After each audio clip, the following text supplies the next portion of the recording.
Mentally सबसे ज्यादा होता है, लोगों को समझा पाना सबसे ज्यादा होता है कि अब फिजिकली तो जो है, फिजिकली तो आप खुद खुद तैयार कर लेते हैं खुद को। मेंटली और कि आप कितना स्ट्रांग हैं, क्योंकि परिस्थितियां वहां तोड़ देने वाली होती है। अच्छे अच्छे माउंटेनियर के हौसले तोड़ देता है एवरेस्ट।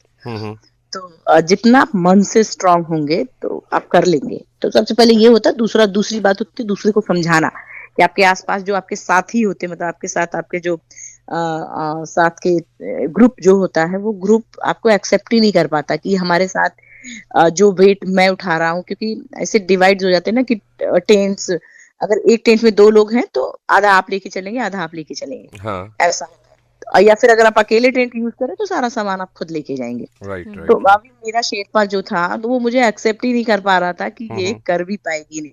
तो मुझे समझाना बड़ा मुश्किल था उसके लिए कि हाँ मैं कर लूंगी, क्योंकि मैंने ट्रेनिंग ली थी पूरी। हाँ हाँ और तो पल पल मुझे ये चीज समझाना बहुत मुश्किल था। बाकी फिजिकल की बात करें तो हर पल मेरा जो प्रोस्थेटिक लेग था, हाँ हाँ। वो प्रोस्थेटिक लेग बहुत बेसिक लेग था, बहुत ज्यादा हाई फाई वाला नहीं था। अच्छा। और वो बीच बीच में निकल जाता था, ओके। और माइनस टेम्परेचर ऐसा होता था। हम्म। तो बीच बीच में निकल जाता। अगर मैं पूरा पूरा बताऊं तो मैं आपको बताऊं कि कई कई बार ऐसा हुआ। एवरेस्ट में 4 कैंप लगते हैं, और कभी कभी मेरा पैर, मैं चल रही हूँ और मेरा जो स्किन है, मतलब थाई का जो स्किन है, पूरी तरीके से कट जाता था और उसमें ब्लड निकलते।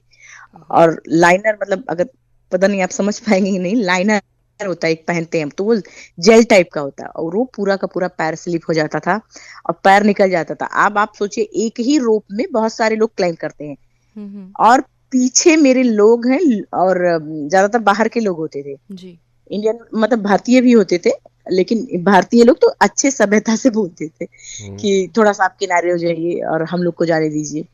और जो बाहर के होते तो रूडली ऐसा बात करते थे कि why you come here, go back to India, you can not, मतलब ऐसे बोलते थे सब। जी। तो अब उनकी भी गलती नहीं है, क्योंकि मैं पूरी एक लाइन को जाम कर दिया था, मैंने ब्रेक कर दिया, रोक दिया था मैंने एकदम। फिर मैं किनारे हटती थी और फिर वो सारे लोग निकल जाते थे, तो फिर मैं क्लाइंब करके धीरे धीरे आती थी। कई बार ऐसा लगा कि आसपास के लोग जो निकलते थे मेरे आसपास से, वो बोलते थे अरुणिमा आपसे नहीं होगा, आप चले जाओ, वापस चले जाओ। तो अभी उस समय मेरे पास कोई जवाब ही नहीं था, मैं क्या बोलती, मैं चुप रहती थी, मैं कुछ बोला ही नहीं मैंने।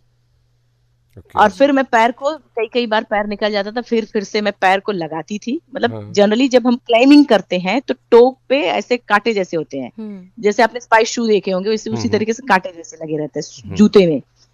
और जब मैं हिट करती थी वॉल पे, तो मेरा पैर पूरा का पूरा ट्विस्ट हो जाता था, मतलब आर्टिफिशियल पैर टो हील पे चला जाता था और हील टो पे चला जाता, मतलब ऐसे घूम जाता था पूरा।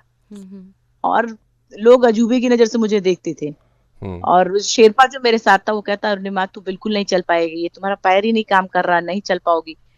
मुझे पता था मेरा पैर है, मैं पैर को खोलती थी और फिर सीधा करती थी एक ही जगह पे। जनरली जो लोग एक बार मारते थे हिट करके और क्लाइंब कर जाते थे, मुझे 5-5 बार हिट करना पड़ता था। यही कारण है कि मुझे बहुत, मतलब मैंने ज्यादा समय लिया था, यही कारण था, सबसे ज्यादा टाइम लिया था मैंने। और लेकिन फाइनली, अगर आप कहा नहीं है, जब एक रस्सी पत्थर पे निशान बना देता है, तो वो तो मेरा पैर था। मैं बहुत अच्छे से जानती थी, लोगों की नजरों में वो आर्टिफिशियल पैर था, मैंने कभी माना ही नहीं था कि वो मेरा आर्टिफिशियल पैर है। हमेशा उसको अपना पैर माना है, और यही कारण था कि वो मुझे एवरेस्ट ही नहीं, 7 सबमिट करा दिया है वो पैर मेरा। जी। Think out of the box. Download the app now